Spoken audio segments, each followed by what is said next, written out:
저는 오늘 출애굽기 1장 20절로 21절 말씀을 중심으로 나는 무엇으로 사는가라는 제목을 갖고 함께 하나님의 말씀을 살피려고 합니다. 인생이란 무엇일까요? 쉽게 말해 삶을 산다는 것은 무엇을 의미합니까? 가끔씩 그런 생각 나지 않습니까? 나는 지금 제대로 살고 있는 것일까? 이렇게 살면 되는 것일까? 좋은 직장을 잡거나 기술을 익혀 땀 흘려 열심히 일하면 되는 것인가? 하고 싶은 일도 많고 가고 싶은 것도 많고 갖고 싶은 것도 많은데 그것을 다 이루려면 나는 지금 어떻게 해야 되는가?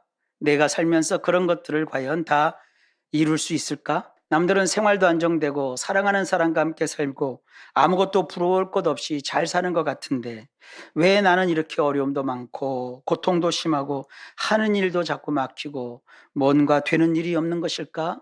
주변에서 다른 사람 성공한 이야기, 다른 사람 대박난 이야기, 운수대 통하여 가만히 앉아서 엄청난 수익을 올리는 정말 신화에나 나올 법한 그런 이야기, 그런 것들을 너무도 쉽게 요즘 접하면서 혹 나 자신을 왜 이렇게 초라하기 그지없을까 이런 생각을 하시는 분들은 안 계십니까? 하지만 세상에서 가장 화려하고 성공하는 삶을 살았던 솔로몬이라는 사람의 입을 통해서 모든 시대 모든 그리스도인에게 하시는 하나님의 말씀을 한번 들어보십시오. 전도서 1장에 나오는 이야기들입니다. 해 아래에서 수고하는 모든 수고가 사람에게 무엇이 유익한가? 모든 만물이 피곤하다는 것을 사람이 말로 다 말할 수는 없나니 눈은 보아도 족함이 없고 귀는 들어도 가득 차지 아니하도다. 내가 해 아래에서 행하는 모든 일을 보았노라. 보라, 모두 다 헛되어 바람을 잡으려는 것이로다.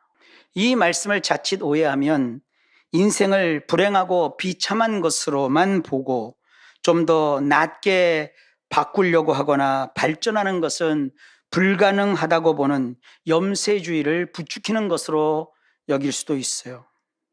성경은요, 삶의 헛됨을 말하기는 하지만 결코 염세주의를 부추기지는 않습니다. 바른 인생이 무엇인지 그 실제 상황을 제대로 깨닫도록 하려는 목적으로 모든 것이 헛되다라고 말하는 것일 뿐입니다. 우리가 살아야 할 정작 바른 인생의 모습은 이렇습니다. 전도서 12장 13절로 14절입니다. 일의 결국을 다 들었으니 하나님을 경외하고 그의 명령을 지킬지어다. 이것이 모든 사람의 본분이니라. 하나님은 모든 행위와 모든 은밀한 일을 선악간에 심판하시리라. 여기서 이 본분이라는 말은요, 원문에는 없는 단어입니다. 번역하는 과정에서 그 뜻을 분명히 드러내기 위해서 집어넣은 것뿐이에요. 그러니까 본분이라는 말이 중요한 것은 아닙니다. 보통 이 본분이라는 것은요, 사전에서 찾아보면 의무적으로 사람이 지켜야 한다 이런 뜻인데 성경 원문은 그런 뜻으로 말하고 있질 않아요. 이렇게 되어 있어요. 원문대로 하면은요, 이것이야말로 사람의 모든 것이다. 무슨 뜻입니까? 무엇이 사람, 우리의 전부, 모든 것일까요? 잘난 사람, 못난 사람 할 것 없이 결국 인간이라는 존재는 하나님을 경외하는 것, 그리고 하나님이 하라고 시키신 그 명령을 목숨 걸고 사수하는 것, 그걸 위해서 존재하는 것, 그렇게 사는 것이 인생이라는 거예요. 하나님을 경외하고 하나님이 하라고 말씀하신 그 내용을 잘 품고 그것에서 엇나가지 않도록 힘쓰고 애쓰는 것, 그것이 우리 인생이 살아가야 될 삶의 참 모습이고 그것이 전부라는 거예요. 그러니까 세상적인 성공이나 엄청난 재물은 그걸 얻으면 기분은 좋을지 몰라도 그것이 행복은 아니라는 거예요. 그러니까 사람이 해야 될 모든 것, 인간이라는 존재의 그 전체는 뭐냐 하면은요, 하나님을 경외하는 것. 말뜻 그대로 하면 하나님을 두려워할 줄 아는 거, 하늘 무서운 줄 아는 거. 그래서 우리가 하는 가장 좋은 행동이 뭐냐? 예배하는 거거든요. 그리고 그 하나님이 인간에게 주신 여러 명령, 지키라고 하신 말씀이 있거든요. 그것을 정말 군인이 적으로부터 나라를 지키는 것처럼, 가장이 온갖 도적으로부터 자기 집을 지키는 것처럼 그렇게 철저하게 하나님의 말씀을 어디에 놓치지 않고 잃어버리지 않고 사수하는 것, 그것이 인간이 힘써서 평생에 해야 될 모든 것이라는 거예요. 그러니까 하나님을 예배하고 하나님의 말씀을 지키는 것은요, 우리 인생이 해도 그만 안 해도 그만 이렇게 옆에다 두어야 될 인생 옵션이 아니라, 이것은 다른 건 못해도 이것은 꼭 해야 되는 우리 삶의 전부라는 거예요. 그러니까 원칙적으로 얘기하면은요, 우리가 막 돈을 벌기 위해서 막 아침부터 밤늦게까지 일하고 정말 많은 재물을 얻고 또 명예를 얻고 성공을 위해서 정말 쉬지 않고 일하는, 그거보다도 더 많이 더 힘써서 더 주력해야 되고 더 관심을 가져야 되는 것이 뭐냐면, 우리가 사수해야 될 하나님의 명령이 무엇인지를 아는 거예요. 제가 원칙이라고 말씀을 드렸어요. 세상 일 다 팽개치고 말씀만 연구하러 성경 공부하러 다니라, 그게 아니라 세상 일도 중요하지만 더 중요시 여겨야 될 삶의 우선순위요 소중한 것, 나의 인생의 전부처럼 여겨야 될 것이 뭐냐면 하나님의 말씀을 사수하는 일이라는 거예요. 그래서 짬짬이 틈틈이 아니면 때로는 시간을 내서 하나님의 말씀인 성경도 읽는 것이고 말씀을 선포하는 설교도 듣는 것이에요. 이것을 신약 성경에서는요, 조금 더 고급스럽게 이렇게 표현하고 있습니다. 그런즉 너희가 먹든지 마시든지 무엇을 하든지 다 하나님의 영광을 위하여 하라. 우리의 인생은 무엇을 하든지 하나님의 영광을 위하여 하는데 참된 가치가 있는 겁니다. 하나님의 영광을 위해 사는 인생이라야 제대로 잘 사는 후회할 것이 없는 인생살이입니다. 그렇다면 어떻게 우리가 우리의 주어진 인생을 살아야 하나님의 영광을 위해서 사는 삶인지, 오늘 구약성경 출애굽기에 등장하는 4명의 여성을 통해서 살펴보고자 합니다. 구약성경 그러면 창세기, 출애굽기, 레위기, 민수기, 신명기 뭐 이런 순서로 되어 있잖아요. 그런데 창세기나 출애굽기 이런 것은 정식 이름이 아니에요. 원래 성경 각 권의 이름은요, 그 성경이 시작하는 첫 번째 문장이 제목이에요. 창세기는요, 베레시트 바라 엘로힘이라고 되어 있어요. 그래서 베레시트라는 이것이 창세기의 제목이에요. 그러니까 창세기는 베레시트라는 책이에요. 이 두 번째 책인 출애굽기도 원래 이름이 출애굽기가 아니라 베엘레 쉐모트라고 되어 있어요. 이 베엘레 쉐모트라는 말은 이것들은 이름들이다 이런 뜻이거든요.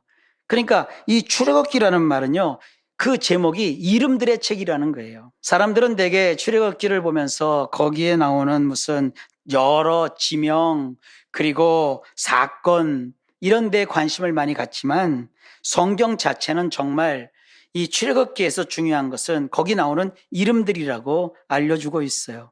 가끔 좀 학적인 것을 추구하는 사람들의 이야기를 이렇게 들어보면은요, 성경은 고대 사회의 남성 중심의 가치관을 가지고 쓴 책이라면서 성경 자체의 가치를 이렇게 낮추어서 말하는 분들이 있더라고요. 그런데 성경은요, 남성 중심의 책도 아니고요, 반대로 여성 중심의 책도 아니에요. 성경은 남성이 됐던 여성이 되었던 하나님이 선택하신 사람들을 통하여 모든 시대 모든 사람에게 필요한 구원의 메시지를 전달하기 위해 하나님께서 직접 인간에게 하사하신 선물과 같은 책이에요. 이 놀랍고 위대한 성스러운 책을 무슨 유대인의 관점으로 또는 어떤 유명한 성경학자의 관점으로 들여다보면 사실 이 성경이 제대로 읽히지도 않고 해석도 안 돼요. 성경은 정말 신비하고 경이로운 책입니다. 성경은 반드시 성경의 원래 저자이신 성령님께서 비춰주시는 조명 아래에서 읽어야 제대로 읽힙니다. 성령님의 이러한 조명하심이 없이 출애굽기를 보면 출애굽기는 여호와만을 신으로 인정한 유대인의 편협한 세계관으로 기록한 고대 문서로밖에 안 보입니다. 그래서 문서 편집설 이런 것들을 주장해요.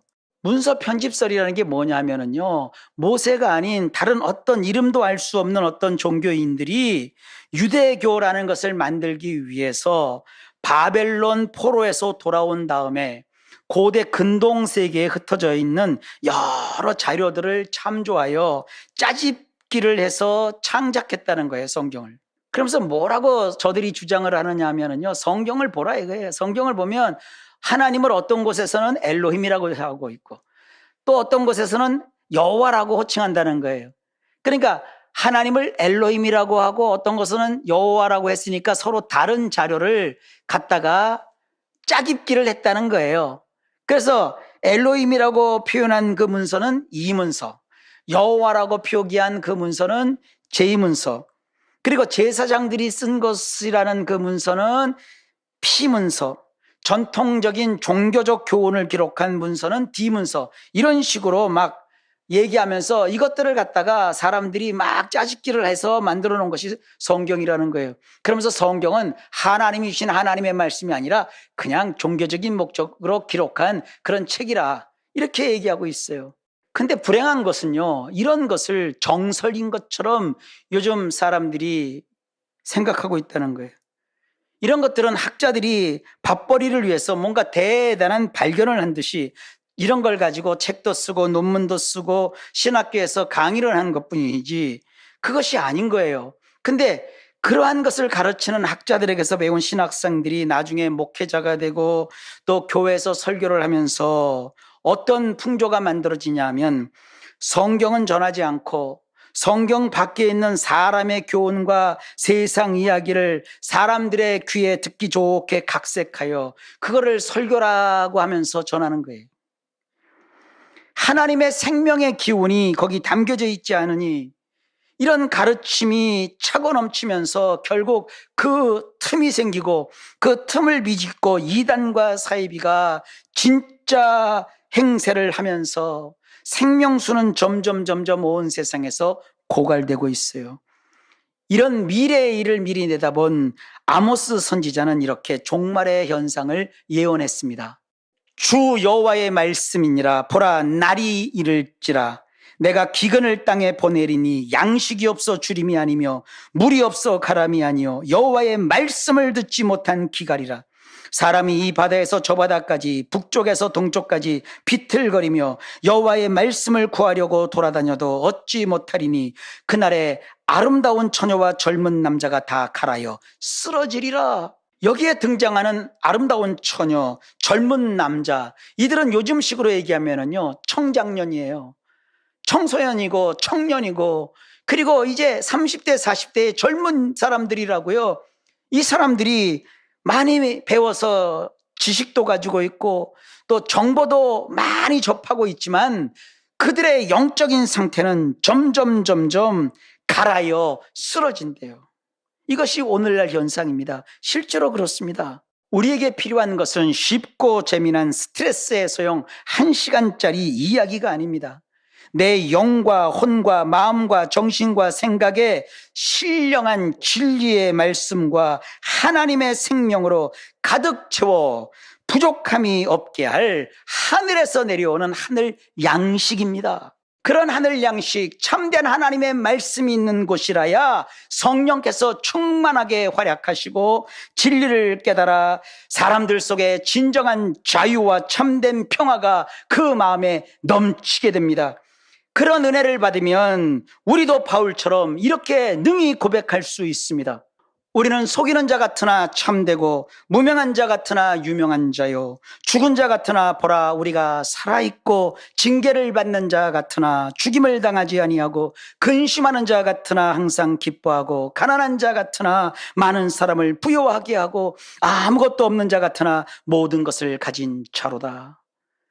우리는 세상 돈으로 얻을 수 없는 기쁨과 세상 사람들이 부자라고 해서 너 가질 수 없는 그러한 영원한 즐거움을 예수 그리스도 안에서 그 말씀을 깨닫고 말씀을 받음으로 말미암아 가지고 사는 그런 자들이라는 거예요.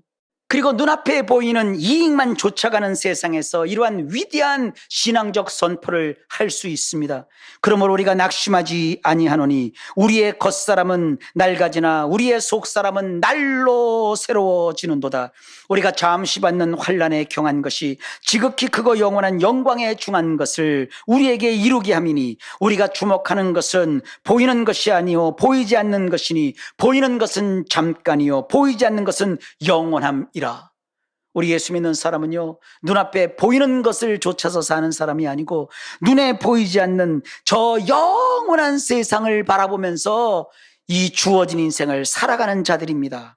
지금부터 약 3,500년 전, 비록 그 시대에는 신약 성경도 없었고 구약 성경도 없으며 우리처럼 예수 그리스도께서 십자가에서 이루신 완성된 구원의 복음도 없었던 고대 이집트 시대였지만 하나님의 은혜로 복음이 편만한 시대에 사는 우리가 반드시 본받아야 할 신앙적 가치관을 그 몸으로 실천하며 살았던 4명의 여인이 있습니다.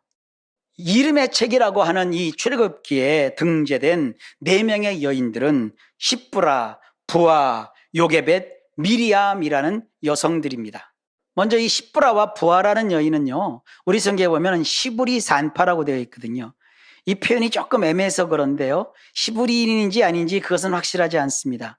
그러나 분명한 것은 이 두 여인이 산파인 것만은 확실합니다. 특별히 히브리 사람들 여성들이 아기를 낳는 일에 적극적으로 돕는 조산사들이었습니다. 우리 성경이 아닌 유대인들을 위해서 번역한 아람어 성경인 이 탈굼역이라는 것이 있어요. 이 탈굼역에 보면 애굽왕 바로가 어느 날 꿈을 꿔요. 근데 그 꿈에 양팔 저울이 보이는 거예요. 한쪽에는 애굽 땅 전체가 올려져 있고 다른 한쪽에는 아주 병든 비실비실한 어린 양이 한 마리 올려져 있는 거예요. 그런데 이 병든 어린 양의 무게가 전체 애굽 땅의 무게보다 더 나가는 거예요. 그러니 양팔 저울이 이렇게 어린 양 쪽으로 기울어져 있는 거예요. 그래서 바로가 화들짝하고 잠에서 깨서 급히 애굽의 마술사인 이 신약 성경에도 나오는 자들인데 얀네와 얀브레라는 이 두 사람을 불러서 꿈 해몽을 시켜요. 이 얀네와 얀브레가 해몽한 그 꿈 내용은 이렇습니다. 이스라엘 무리 가운데 한 사내 아이가 태어날 것이고 그가 애굽 땅을 완전히 멸망시키게 될 것이라는 그런 뜻이라는 거예요. 그리하여 바로는 시브리 산파인 십브라와 부아를 얼른 불러들여 가지고 시브리 여인을 위해서 해산을 도울 때 그 자리를 살펴서, 다시 말해 탯줄을 떼기 전에 상별을 이렇게 확인해 가지고 아들이거든 죽이고 딸이거든 살려두라는 그러한 명령을 내려요. 흥미롭게도 탈굼역에 보면 이 십브라라는 이 산파는 이름이 요게벳이라고 되어 있고요. 부아는 그 여의 딸 미리암이라고 이렇게 적어놨어요. 그러나 이것은 탈굼역에서나 그렇게 말하고 있지 맞는 얘기인지 아닌지 그것은 아무도 몰라요. 어쨌든 그 산파가 누구였는지 그것은 그렇게 중요하지가 않습니다. 성경이 강조하는 것은 그런 것이 아니에요. 성경은 뭘 강조하느냐 하면 그러나 산파들이 하나님을 두려워하여 애굽 왕의 명령을 어기고 남자 아기들을 살린지라 이렇게 말하고 있어요. 여기서 이 살렸다는 말이 참 중요한 말이에요. 성경 전체에 흐르는 매우 중요한 사상입니다. 하나님은 인간을 흙으로 빚어 만드신 후 생기를 그 코에 불어 넣으십니다. 그러자 흙으로 빚어 만들어진 그 점토가 살아서 인간이 돼요. 여기서 살렸다라는 말이 처음 나와요. 그리고 하나님은 애굽에서 종살이하던 이스라엘을 그 바로의 압제에서 건져내어 출애굽하심으로 그들을 살리셨어요. 예수님은 죄와 율법의 저주로 말미암아 심판을 받아 죽을 수밖에 없는 우리를 구원하셔서 영원한 생명을 얻도록 살리셨습니다. 우리가 믿는 이 기독교 신앙의 핵심은 죽을 사람을 살리는 구원에 있습니다. 여러분, 누구라도 예수를 믿으면 삽니다. 애굽왕이 산파들을 불러서 그들에게 묻습니다. 너희가 어찌하여 이같이 남자 아기들을 살렸느냐? 산파가 얘기합니다. 시브리 여인은 애굽 여인과 같지 아니하고 건장하여 산파가 그들에게 이르기 전에 해산하였나이다. 탈금을 보면 이 이야기를 더욱더 실감나게 이렇게 풀어놨어요. 시브리 여인은 몸이 튼튼하고 기운이 셀 뿐 아니라 지혜로운 마음을 가지고 있어서 우리가 도착하기 전에 눈을 들어 기도하면서 하늘에 계신 하나님 아버지께 은혜를 베풀어 달라고 간청을 했고, 그들의 기도 소리를 들으신 하나님이 즉시 응답하여 아기를 평안한 가운데 순산하게 하였나이다. 사정이 이러하니 애굽 왕 바로도 어쩌지 못했어요. 하나님은 십브라와 부하에게 성경에 보니 은혜를 베푸셨고 그 백성은 번성하고 매우 강해졌다라고 말하고 있습니다. 성경은 이 십브라와 부하가 하나님을 두려워했던 여성들이라고 강조를 합니다. 그래서 하나님이 그들의 집안을 흥왕하게 하셨다라고 말하고 있습니다. 이 대목도 탈금욕으로 보면은요, 하나님께서 이 여인들의 이름을 영원히 길이 빛나도록 영화롭게 하셨다라고 말하고요. 또 이들을 왕족 같은 대우를 받도록 아주 높여주셨다고 말하고 있어요. 예, 그렇습니다. 이 두 여인의 이름을요, 약 3,500년이 지난 지금까지도 우리가 성경을 통해서 알고 있잖아요. 그 이름이 얼마나 영예로운 이름입니까? 오늘날도 마찬가지입니다. 하나님은 하나님을 경외하는 자, 하나님을 두려워하는 그런 사람은요, 반드시 그 인생을 보장해 주십니다. 그래서 애굽의 왕족들과 어깨를 나란히 하는 지위를 얻게 하신 것처럼 하나님을 경외하는 자를 높이셔서 존귀한 자가 되게 하십니다. 한편 바로는 정책을 아예 바꿔버립니다. 산파가 도착하기 전에 여인들이 순산한다고 하니까 이번에는 아들을 낳았거든 무조건 나일강에 던지고 딸이거든 살려두라고 말합니다. 이 일로 등장하는 인물이 요게벳과 그의 딸 미리암입니다. 조금 전에도 얘기했는데 탈금역에서는요, 이 십브라가 요게벳이고 부하가 그의 딸 미리암이라고 말하고 있지만 그것은 어디까지나 탈금에 나오는 이야기고요. 우리 성경은 그렇게 말하고 있지 않으니까 이 요게벳과 미리암은요, 십브라나 부하가 아닌 다른 인물로 보는 것이 맞습니다. 이 여인 요게벳의 가족 관계는 조금 복잡합니다. 여러분, 야곱에게 12아들이 있는 것은 다 아시죠? 근데 야곱의 아들 가운데 레위라는 자가 있잖아요. 그 레위가 3명의 아들을 낳아요. 게르손, 고핫, 무라리. 그 중에서 이 고핫이 낳은 아들이 바로 아므람입니다. 근데 이 아므람이 레위가 낳은 딸과 결혼을 했다고 하니까 요즘 말로 하면 아버지의 여동생인 요게벳과 이 결혼을 한 거예요. 그래서 고모와 결혼을 한 것이죠. 오늘날의 기준으로는 좀 이해가 안 되는 부분이 있습니다. 하지만 그 당시 풍습이 그런 것이 가능했다라고 그냥 생각하고 지나가시면 되는 부분입니다. 중요한 것은 그런 것이 아닙니다. 이 요게벳이라는 여인의 이름은 범상치가 않아요. 이 요게벳이라는 말은요, 여호와라는 단어고요, 영광 혹은 어떤 힘을 뜻하는 카보드라는 말을 합친 말이에요. 그래서 카보드와 여호와라는 말을 합쳐서 요게벳이라는 이름을 만들었거든요. 그러니까 여호와는 영광이시다, 여호와는 힘이시다, 뭐 그런 특별한 뜻을 가진 이름을 이 여인이 가지고 있었던 거예요. 그러니까 시시한 여인이 아니라는 거죠. 탈굼은 우리가 정식 성경으로 받아들이는 책은 아니지만 뭔가 이 요게벳이라는 여인이 활동력이 있고 애굽 왕 바로의 궁에도 드나드는 그런 비범한 여인이었다라는 것을 짐작할 수 있습니다. 요즘 말로 하면은요, 전문성을 가지고 일하는 여인, 그걸 커리어 우먼이라고 하잖아요. 전문적인 직업을 가진 여인. 그래서 이 요게벳은요, 자기 딸 미리암도 데리고서 궁 출입을 했다는 것을 우리가 짐작할 수가 있어요. 왜 제가 이렇게 쿰난 역에 나오는 얘기까지 막 들먹이면서 이 요게벳과 미리암 이야기를 하느냐? 그래야 출애굽기 2장이 이해가 제대로 되기 때문입니다. 자, 어떤 일이 벌어집니까? 요게벳이 임신을 합니다. 그래서 아들을 낳습니다. 그가 잘생긴 것을 보고 3달 동안 숨깁니다.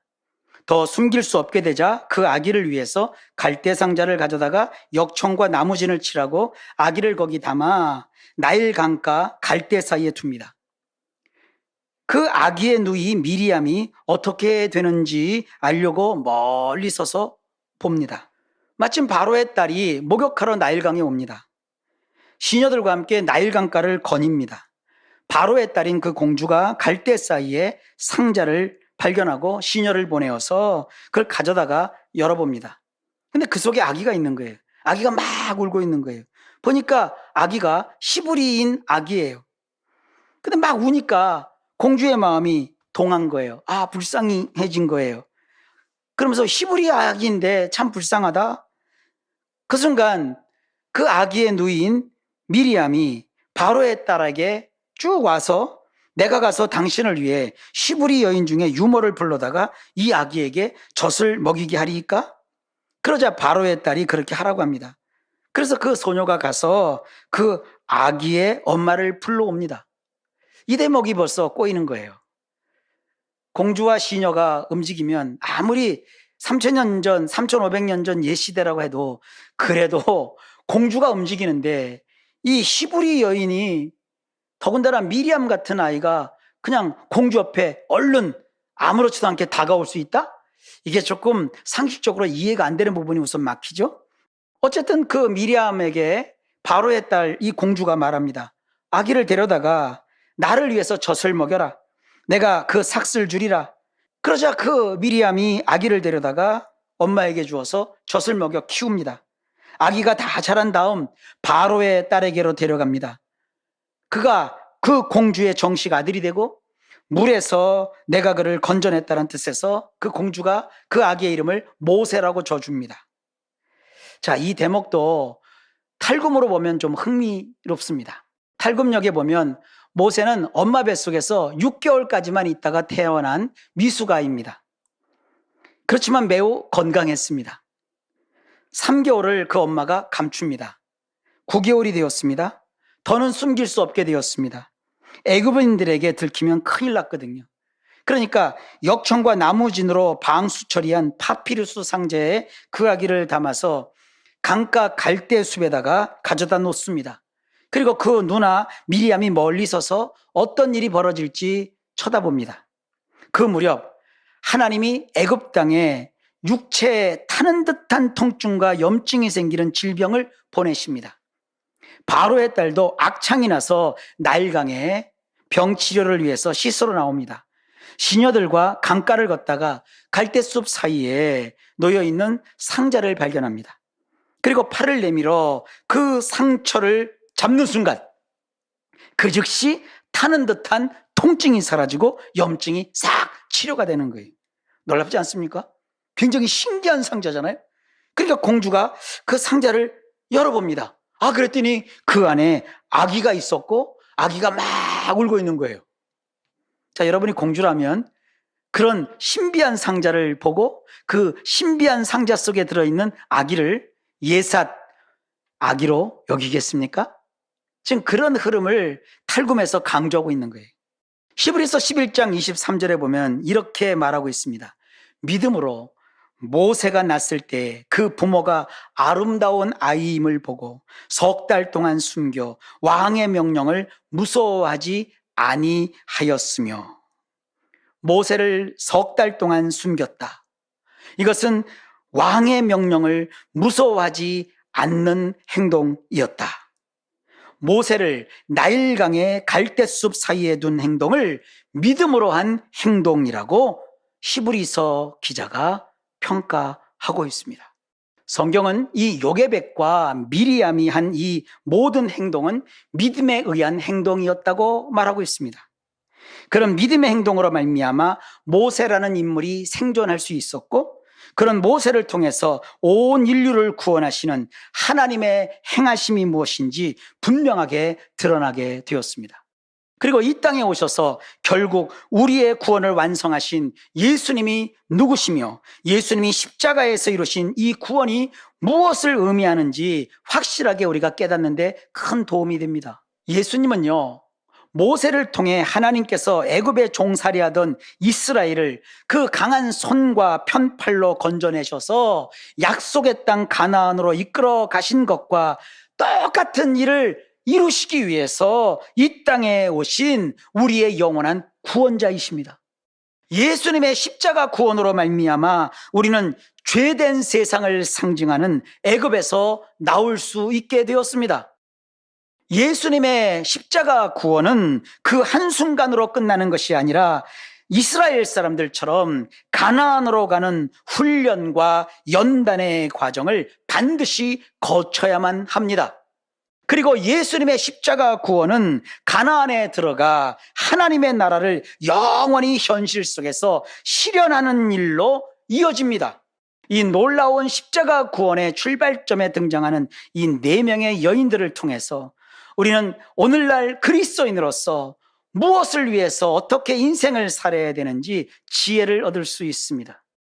첫째, 우리는 이 십부라와 부하처럼 세상 눈치 보지 않고 사람을 살리는 일을 하면서 인생을 살아야 합니다.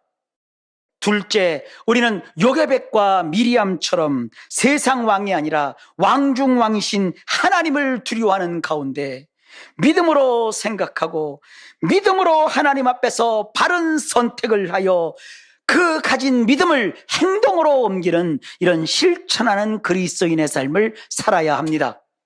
셋째, 우리는 이 십부라, 부하, 요게벳, 미리암 이 4명의 여성처럼 하나님의 영광을 위해 사는 사람은 결국 세상 사람 그 누구도 넘볼 수 없는 엄청난 축복을 받아 누린다는 사실을 깨달아야 합니다. 다시 첫 번째 질문을 던집니다. 나는 무엇으로 사는가? 나는 믿음으로 삽니다.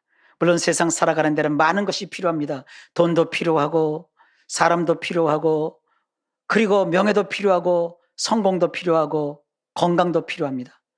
많은 것이 필요합니다. 그러나 그것이 결단코 우리가 인생을 사는 목적일 수 없습니다.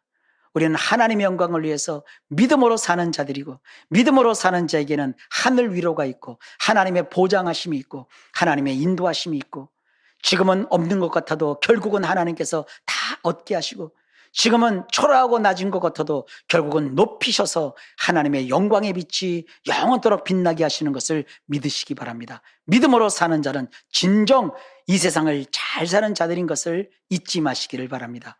주께서 평강의 평강을 더하여 주시기를 간절히 예수님의 이름으로 축복합니다. 기도합니다. 하나님 아버지, 우리 모든 성도님들 이 세상을 믿음으로 사는 자가 되게 하옵소서. 예수님 이름으로 기도하옵나이다. 아멘.